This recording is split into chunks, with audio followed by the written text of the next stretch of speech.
اشرف المخلوقات بنایا ہے، اگر وہ ڈٹ جائے تو بڑی سے بڑی خباثت کا مقابلہ کر سکتا ہے۔ اس سفریت کی ایک ٹانگ توڑنے کے بعد میں نے دوسری بھی پکڑ کر توڑنے کا ارادہ کیا ہی تھا کہ کھجور کے جھنڈ پر سے اسی طرح کی عجیب مخلوق کود کود کر نیچے آنے لگی۔ وہ 25-30 سفریت تھے جنہوں نے مجھ پر گھیرا تنگ کرنا شروع کر دیا۔ میں ان منحوس لمحات کو کوس رہا تھا جب میں نے اس راستے پر جانے کا سوچا تھا۔ مجھے اس آڑتی کی پیشکش بھی یاد آ رہی تھی جس کو ٹھکرانے کا مجھے اب بہت افسوس ہو رہا تھا، مگر اب جو ہوا سو ہوا کے مصداق میں نے تمام سوچوں کو ذہن سے چٹکا اور لڑنے کے لیے تیار ہو گیا۔ جیسے ہی وہ قریب آئے میں نے پھرتی سے آگے بڑھ کر اپنی شہادت کی انگلی اپنے سامنے والے عفریت کی آنکھ میں گھسا دی، جبکہ اپنی بائیں کونی اپنے پیچھے کھڑے دوسرے عفریت کے ناک پر دے ماری۔ دونوں چوٹ نشانے پر لگی تھی۔ سامنے والا اپنی آنکھ پکڑے پیچھے ہٹتا چلا گیا، جبکہ پیچھے والا ناک پر ہاتھ رکھے نیچے بیٹھ گیا۔ دونوں کے الگ سے بھیانک چیخیں نکل رہی تھیں۔ ان دونوں کا یہ حال دیکھ کر تیش میں بھرے باقی عفریت مجھے پکڑنے کے لیے اکٹھا آگے بڑھے، مگر جب انسان کی جان پر بن جائے تو وہ بچنے کے لیے آخری حدیں بھی پھلانگ جاتا ہے۔ میں بھی اس وقت بجلی بنا ہوا تھا۔ تیسری خوفناک مخلوق جس نے مجھے دونوں ہاتھوں کے شکنجے میں جکڑ لیا تھا، وہ مجھے اتنے زور سے بھینچ رہا تھا کہ میری پسلیوں کے کڑاکے مجھے صاف سنائی دے رہے تھے۔ اس کے ہاتھی جیسے کان پر نظر پڑتے ہی میں نے دیر کیے بغیر اس کو دانتوں تلے رکھ کر چبایا اور ایک جھٹکے سے اکھاڑ لیا۔ وہ بھی اپنے کان پر ہاتھ رکھے پیچھے ہٹ گیا، جبکہ باقی عفریت مزید بکھر گئے۔ تقریباً آدھا یا پونا گھنٹہ میں ان سے زندگی کی جنگ لڑتا رہا، مگر پھر ایک عفریت نے چپکے سے نیچے بیٹھ کر میری پنڈلی میں دانت گاڑ دیے۔ مجھے ایسے لگا لوہے کی گرم سلاخیں میری پنڈلیوں میں گاڑ دی گئی ہوں۔ میرے منہ سے سسکاری سی نکلی جو چیخوں میں بدل گئی۔ میں نے اسے خود سے الگ کرنے کی کافی کوشش کی، مگر وہ میری پنڈلی کے ساتھ چمٹا گھٹا گھٹ میرا خون پیے جا رہا تھا۔ پھر مجھ پر غنودگی چھا گئی۔ میں نے نیم آنکھوں سے ان سب کو اپنی طرف بڑھتے دیکھا اور خود کو ان کے رحم و کرم پر چھوڑ دیا۔ جس عفریت کا میں نے کان اکھاڑا تھا وہ غصے میں بپھرا سب کو دھکے دیتا ہوا میرے پاس آیا اور مجھے بازو سے پکڑ کر جھٹکا دیا۔ میں فضا میں بلند ہوا، مگر اس نے میرا بازو پکڑے رکھا اور دھوبی کے کپڑے کی طرح مجھے بیل گاڑی کے اوپر دے مارا۔ میرے کاندھے کا جوڑ اپنی جگہ سے اکھڑ چکا تھا۔ شدید درد کی لہروں نے ایک دفعہ پھر مجھے ہوش کی دنیا میں لا پھینکا، مگر میں ہلنے جلنے کی قوت سے قاصر ہو چکا تھا۔ مجھے اپنی موت یقینی نظر آ رہی تھی۔ کوئی اور ہوتا تو اب تک جان دے چکا ہوتا۔ مجھے اب یہ مار بھی دیتے تو مجھے افسوس نہیں تھا۔ میں خوش تھا کہ اس طاقتور ماورائی مخلوق کو میں نے ناکوں چنے چبوا دیے تھے، اور وہ بھی پورے 30 عفریتوں کو۔ وہ اب بیل گاڑی کی طرف بڑھے۔ میرے پالتو بیل مجھے بہت پیارے لگتے تھے، مگر اس رات کے بعد تو میرا پیار ان کے لیے کئی گنا بڑھ گیا۔ انہیں شاید موقع کی نزاکت کا احساس ہو گیا تھا۔ اس سے پہلے کہ عفریت بیل گاڑی تک پہنچتے، میرے دونوں بیلوں نے ایک بڑا جمپ لیا اور دوڑنا شروع کر دیا۔ ان کے پاؤں میں جیسے بجلی بھر گئی تھی۔ وہ ریس کے تیز گھوڑے سے بھی سپیڈ میں بھاگ رہے تھے۔ وہ سڑک کافی صاف ستھری تھی، مگر پھر بھی ان کے دوڑنے سے بیل گاڑی کافی اچھل رہی تھی اور میرے منہ سے چیخیں نکلنے کو بےتاب تھیں جنہیں میں نے اپنا منہ بھینچ کر روکا ہوا تھا۔ میرے جسم کا کوئی حصہ ایسا نہیں تھا جہاں درد نہ ہو رہا ہو۔ میں نے مشکل سے سر کو اٹھایا تو یہ دیکھ کر میرے آواز جواب دے گئے کہ وہ سب عفریت ابھی بھی ہمارے پیچھے ہیں۔ مجھے زندہ دیکھ کر اس مخلوق نے اپنی رفتار اور بڑھا دی۔ شاید وہ سمجھ رہے تھے کہ میں مر چکا ہوں اور وہ بیلوں کو بھی اپنا شکار بنانا چاہتے تھے، مگر میرے سر اٹھانے پر ان کے الگ سے غصے بھری گراٹیں نکلنا شروع ہو گئیں۔ کھجور کا جھنڈ اب ختم ہونے کو تھا۔ جیسے ہی بیلوں نے وہ جھنڈ پار کیا، ان کی گراٹیں مدھم ہونا شروع ہو گئیں۔ میں نے ایک دفعہ پھر سر اٹھایا تو وہ خوفناک مخلوق جھنڈ کے قریب کھڑی غصے سے زمین پر پاؤں مار رہی تھی۔ کوئی وجہ ضرور رہی ہوگی جو وہ کھجور کے درختوں کے اختتام پر رک گئے تھے۔ میں نے خدا کا شکر ادا کیا اور سر کو نیچے ٹکا دیا۔ مجھ پر ایک دفعہ پھر غشی چھانے لگی اور میں دنیا و معافیہ سے بے خبر ہو گیا۔ آنکھ کھلنے پر میں گاؤں کے مطب میں تھا۔ لوگوں نے بتایا کہ مجھے 3 دن بعد ہوش آیا تھا۔ میری 2 پسلیاں اور کندھے کی ہڈی ٹوٹ چکی تھی۔ ہڈیاں تو جڑ چکی تھیں مگر طبیب نے کہا تھا کہ اگر 5 دن کے اندر ہوش آ گیا تو ٹھیک، ورنہ میری جان چلی جائے گی۔ پھر مجھے صحت مند ہونے میں 6 مہینے لگ گئے، مگر آج بھی وہ رات یاد آتی ہے تو خوف سے میرے رونگٹے کھڑے ہو جاتے ہیں۔ کریم چچا نے چپ ہوتے ہی حقے کا لمبا پائپ منہ سے لگایا اور لمبے لمبے کش لینے لگا۔ سبھی افراد حیرانگی سے کریم چچا کی طرف دیکھ رہے تھے۔ وہ کریم چچا پر بیتنے والے واقعات کے سحر میں جکڑے ہوئے تھے۔ ابھی بھی اگر تم ماورائی مخلوق کے وجود سے انکاری ہو تو روی کے ساتھ بیتنے والا واقعہ سن لو، شاید تمہیں اس مخلوق کے وجود پر اعتبار آ جائے۔ چچا کریم نے ونود پر مسکراتی نظریں ڈالی اور حقے کا پائپ ساتھ بیٹھے بزرگ سلامت کی طرف بڑھا دیا۔ نہیں چچا کریم، میں اتنا بھی بے ادب نہیں ہوں کہ آپ کو جھوٹا کہوں۔ ونود نے شرمندگی سے سر جھکایا۔ مطلب یہ کہ اس مخلوق کے وجود پر ہماری رائے سے کچھ متفق ہو گئے ہو، روی نے کہکا لگاتے ہوئے کہا۔ بیٹا روی، تمہارے ساتھ بیتنے والے حالات میں نے کافی لوگوں سے سنے ہیں، مگر ہر آدمی کا تمہارے متعلق بتایا گیا واقعہ مختلف ہوتا ہے۔ تم ہی بتاؤ تمہارے ساتھ کیا ہوا تھا؟ کیوں تم نے انڈیا کو چھوڑ کر اتنا عرصہ دبئی میں گزارا؟ بزرگ سلامت علی نے حقے کا کش لیتے ہوئے پوچھا۔ یہ 10 سال پہلے کی بات ہے۔ دوسرے گاؤں میں ابا کے دور کے رشتہ دار کی وفات ہو گئی۔ وہ گاؤں ہمارے گاؤں سے 4 گھنٹے کی مسافت پر تھا۔ اس وقت رات ہونے والی تھی، انتم سنسکار میں شامل ہونا بھی ضروری تھا۔ ابا کی طبیعت اس دن ٹھیک نہیں تھی، سو میں نے وہاں خود جانے کا فیصلہ کیا اور گھر سے نکل پڑا۔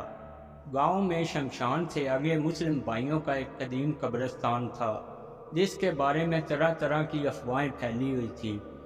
وہ قبرستان رقبے کے لحاظ سے بھی کافی بڑا تھا۔ اسے پیدل پار کرنے میں تقریباً آدھا گھنٹہ لگ جاتا تھا۔ اس کو پار کر کے آگے مین روڈ سے کوئی نہ کوئی آٹو رکشہ یا ٹیکسی دوسرے گاؤں کے لیے مل سکتی تھی۔ میں کھراما چلتا ہوا قبرستان کے وسط میں پہنچ گیا۔ رات کا اندھیرا پورے قبرستان کو اپنی لپیٹ میں لے چکا تھا۔ ستاروں کی مدھم روشنی میں قبرستان کا ماحول عجیب طلسماتی منظر پیش کر رہا تھا۔ میں اپنی دھن میں آگے بڑھا چلا جا رہا تھا کہ اچانک میرے کانوں سے عجیب سی بنبناہٹ کا شور ٹکرایا۔ غور کرنے پر پتہ چلا کہ یہ آواز دائیں طرف بنی قبروں کے پیچھے سے آ رہی ہے۔ میں قبروں کی تختیوں کی اوٹ سے ہوتا ہوا تھوڑا آگے پہنچا تو بنبناہٹ کی آواز گراٹوں میں بدل گئی تھی۔ میں نے قبر کی تختی کی اوٹ سے گراٹوں کی سمت دیکھا تو وہ منظر دیکھ کر میں لڑکھڑا کر رہ گیا۔ ایک مادر ذات برہنہ عورت ایک بچے کی قبر کھودے بیٹھی تھی۔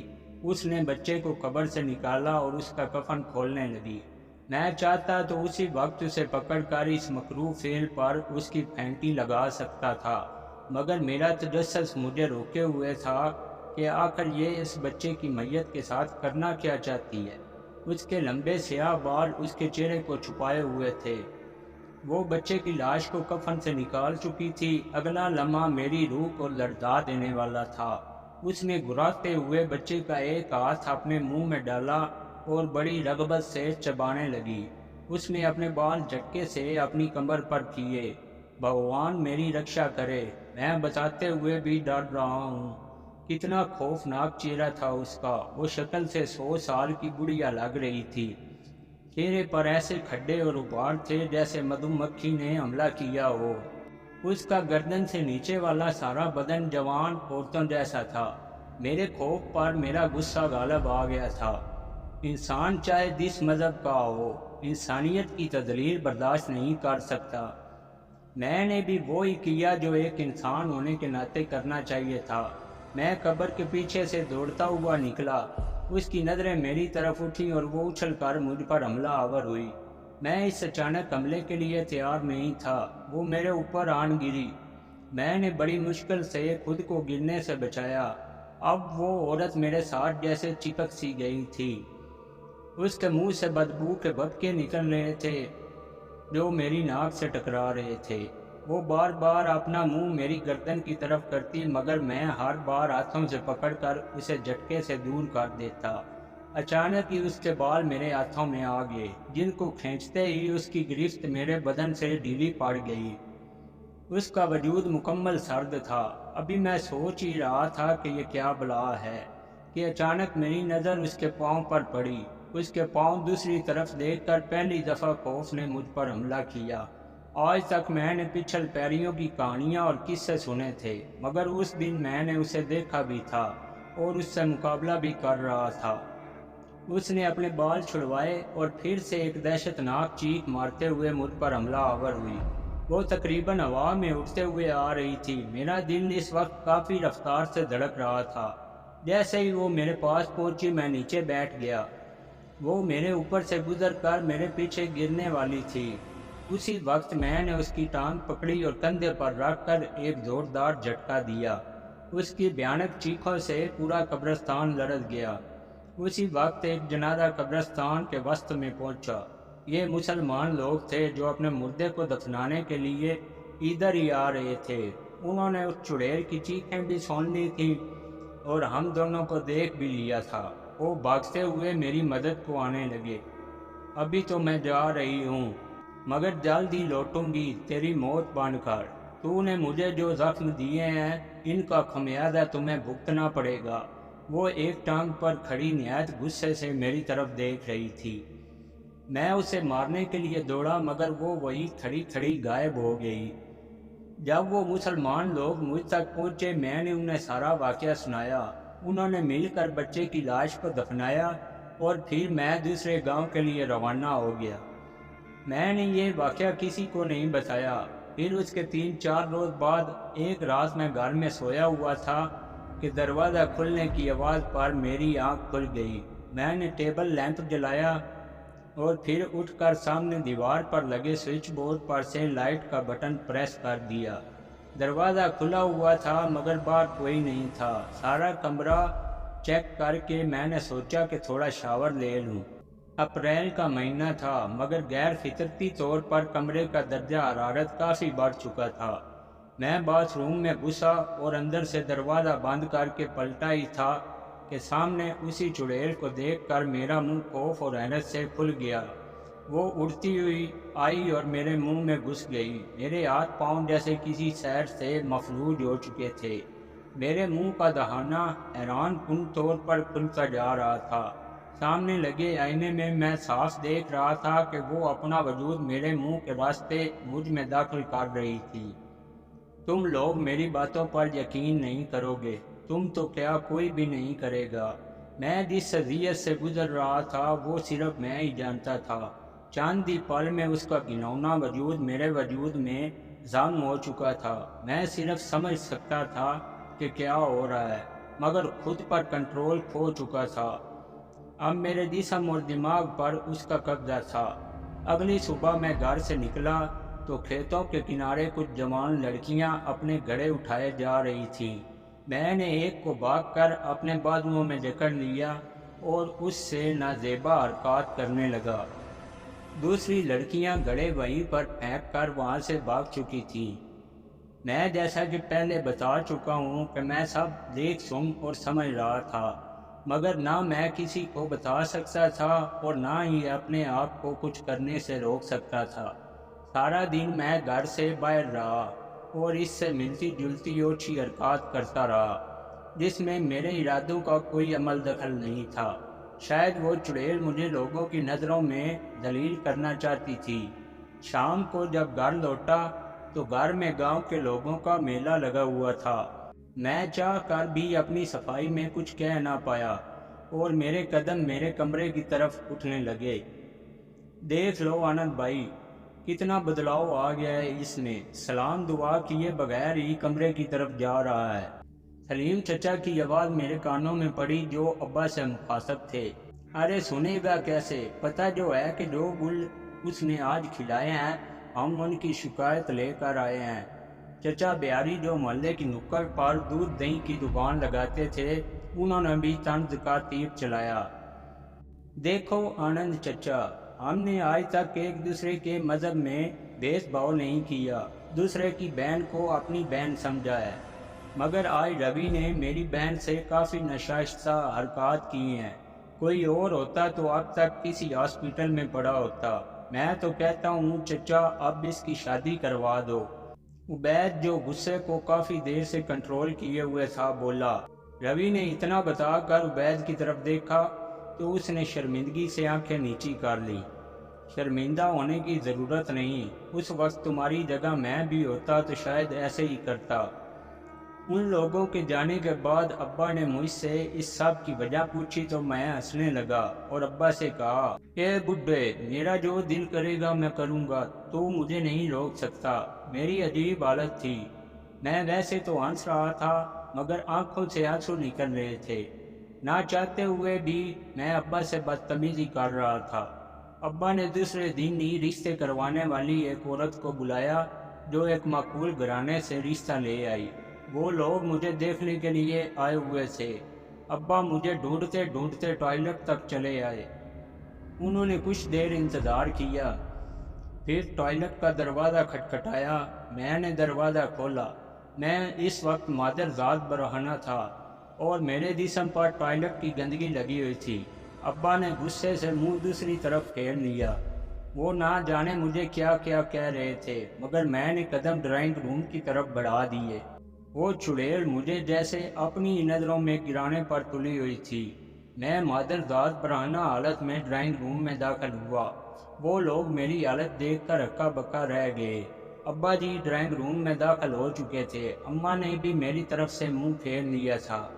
آنند بھائی، مجھے تو یہ کوئی اور ہی چکر لگتا ہے، اس کو کسی طبیب کی ضرورت نہیں، اسے کسی تانترک کو دکھائیے۔ مجھے لگتا ہے اس پر کسی خبیث روح کا قبضہ ہے۔ رشتے کے لیے آئے ہوئے لوگ اب اپنی نشستوں سے اٹھ کھڑے ہوئے تھے۔ اس کی بات ختم ہوئی تھی کہ میرے قدم اپنے آپ اس کی طرف بڑھے اور میرا منہ کھل گیا۔ میرے منہ سے غلاظت کا فوارہ سا نکلا جو ان لوگوں کے کپڑوں پر پڑا اور وہ اول فول بکتے وہاں سے بھاگ گئے۔ میں چپ چاپ اپنے کمرے میں چلا آیا۔ پھر ابا نے نہ جانے کہاں سے سدا شیو نام کے ایک پنڈت جی کو بلایا اور وہ میرے کمرے میں آ گیا۔ اس نے اندر سے دروازے کا قفل لگا دیا، ہاتھ میں پکڑے تھیلے سے ایک خنجر نکالا۔ کمرے کے وسط میں آ کر اس نے خنجر کی نوک سے ایک دائرہ بنایا اور آلتی پالتی مار کر بیٹھ گیا۔ اپنے تھیلے میں سے اس نے چند دیے نکالے اور دائرے کے کنارے جوڑنے لگا۔ ارے او ڈونگی پنڈت، یہاں سے بھاگ جا ورنہ ایسا ماروں گی کہ چتا پر جلنے لائق بھی نہیں بچے گا۔ میرے منہ سے دو دو آوازیں نکل رہی تھیں، ایک خود میری اور دوسری اس چڑیل کی۔ پنڈت سدا شیو اپنے کام میں ایسے مگن تھا جیسے اسے میری بات سنائی ہی نہ دی ہو۔ پنڈت نے دائرے کے چاروں طرف دیے رکھنے کے بعد انہیں ماچس سے روشن کر دیا۔ پھر اس نے تھیلے سے ایک بڑی سی کتاب نکالی اور اس کے صفحات پلٹنے لگا۔ میرے اندر موجود چڑیل کو غصہ آ رہا تھا۔ میں غصے میں بھرا اپنی چارپائی سے اترا۔ میرے دل اور دماغ میں عجیب سی جنگ چھڑی ہوئی تھی۔ دل چاہتا تھا کہ کاش پنڈت جی اس چڑیل کا خاتمہ کر دیں، جبکہ دماغ پوری شدت سے حکم دے رہا تھا کہ اس پنڈت کو ختم کر دو۔ دائرے کے قریب جا کر میں رک گیا۔ مجھے دائرے کے چاروں طرف آگ کے الاؤ نظر آ رہے تھے۔ اگر میں تھوڑا سا بھی آگے ہوتا تو جل کر راکھ ہو جاتا۔ وہ دیے چھوٹے سے تھے مگر ان سے نکلنے والی آگ چھت تک پہنچ رہی تھی۔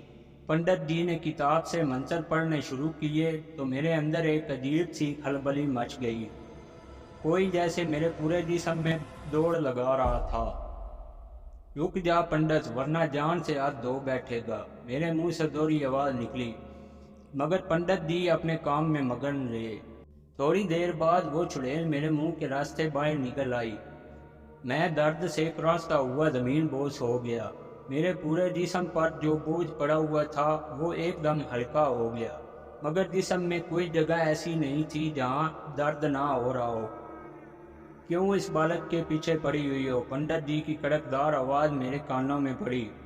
میں زمین پر بے سود پڑا تھا۔ تو بیچ میں نہ آ پنڈت، ورنہ اس کے ساتھ تیری بھی جان لے لوں گی، چڑیل کی غصے بھری آواز سنائی دی۔ میں ہمت کر کے بیٹھ گیا اور چارپائی کے پائے سے ٹیک لگا لی۔ اب پنڈت جی کے چاروں طرف پھیلی آگ غائب ہو چکی تھی، یا پھر مجھے نظر نہیں آ رہی تھی۔ میں آخری بار کہہ رہا ہوں، اس بالک کی جان چھوڑ دو ورنہ پچھتائے گی۔ پنڈت کو بھی غصہ آ گیا تھا۔ نہیں چھوڑوں گی اسے، آج تک کوئی میرے سامنے ٹک نہیں سکا، مگر اس نے نہ صرف میرا شکار چھینا بلکہ میری ٹانگ بھی توڑ دی۔ میں اسے لوگوں کے سامنے ذلیل و رسوا کروں گی، پھر اسے تڑپا تڑپا کر ماروں گی۔ چڑیل نے ایک ایک لفظ کو چباتے ہوئے کہا۔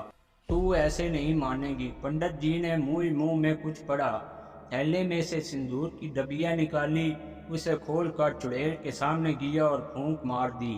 چڑیل کی فلک شگاف چیخوں سے کمرے کے در و دیوار لرز گئے۔ وہ اپنے ہاتھ ایسے جھٹک رہی تھی جیسے اس کو آگ نے اپنی لپیٹ میں لے لیا ہو۔ کب تک بچائے گا اسے تو؟ میں تب تک اس کے پیچھے رہوں گی جب تک یہ میرے ہاتھوں سے مر نہیں جاتا۔ ابھی میں جا رہی ہوں، مگر بہت جلد لوٹوں گی۔ چڑیل درد سے کراہتی ہوئی بولی اور سیاہ دھوئیں میں تبدیل ہو کر روشن دان کے راستے باہر نکل گئی۔ پنڈت سداشیو نے سکون بھری سانس لی اور اپنا سامان سمیٹ کر کمرے کا دروازہ کھول دیا۔ میرے ماں باپ اندر داخل ہوئے۔ میرے ماں باپ نے ایک چادر اٹھا کر مجھے ڈھانپا۔ میرے جسم میں اتنی سخت بھی نہیں تھی کہ اپنے پاؤں پر کھڑا ہو سکوں۔ ابا جی نے مجھے نہلایا اور کپڑے پہنائے۔ اب کیا کرنا ہے پنڈت جی؟ ابا نے تشویش بھرے لہجے میں کہا۔ پنڈت جی نے سفید کاغذ پر آڑی تیرچھی لکیریں لگاتے ہوئے ہونٹوں پر انگلی رکھ کر خاموش رہنے کا اشارہ کیا۔ کافی دیر وہ اپنے کام میں مگن رہے۔ ان کے چہرے کے اتار چڑھاؤ سے پتہ چل رہا تھا کہ وہ کافی فکر مند ہیں۔ پھر اچانک ان کی آنکھیں چمکنے لگیں۔ انہوں نے ذائچہ مکمل کیا اور ان لکیروں پر نظریں جمائے بولے، آنند میاں، روی کو یہاں سے دور بھیج دو، کم از کم 10 سال کے لیے۔ پنڈت جی، ہم اکیلے کیسے رہیں گے؟ آپ کو پتہ ہے ایک روی ہمارا سب کچھ ہے۔ ابا جی نے حیرانگی سے کہا۔ اگر اپنے بیٹے کی زندگی چاہتے ہیں تو میری بات پر عمل کریں۔ 10 سال کا عرصہ بہت ہوتا ہے، مگر اس کے علاوہ کوئی چارہ نہیں ہے۔ پھر پنڈت جی کے سمجھانے پر ابا اور اماں نے مجھے دبئی بھیج دیا، اور اب میں آپ سب کے سامنے ہوں۔ روی کے خاموش ہوتے ہی لوگوں نے حیرانگی سے اسے دیکھا اور پھر چہمگوئیاں شروع ہو گئی۔ تو اب وہ چڑیل تمہارا پیچھا چھوڑ چکی ہے؟ ونود نے تجسس بھرے انداز میں پوچھا۔ ہاں، لگتا تو ایسے ہی ہے۔ مزید صبح پنڈت جی سے ملوں گا تو وہ آگے کا لایا عمل بتائیں گے۔ روی اتنا کہہ کر اٹھ کھڑا ہوا۔ رات کافی ہو گئی تھی۔ محفل برخاست کرنے سے پہلے حسب معمول انہوں نے جلتی آگ کو بجھا دیا۔ روی گھر پہنچا، والدین کے کمرے میں جھانکا، وہ سکون سے سو رہے تھے۔ اپنے کمرے میں گیا تو کرن وہاں نہیں تھی۔ اس نے باتھ روم میں دیکھا تو نل کھلا ہوا تھا، مگر کرن کا کوئی پتہ نہیں تھا۔ وہ چھت پر چڑھا۔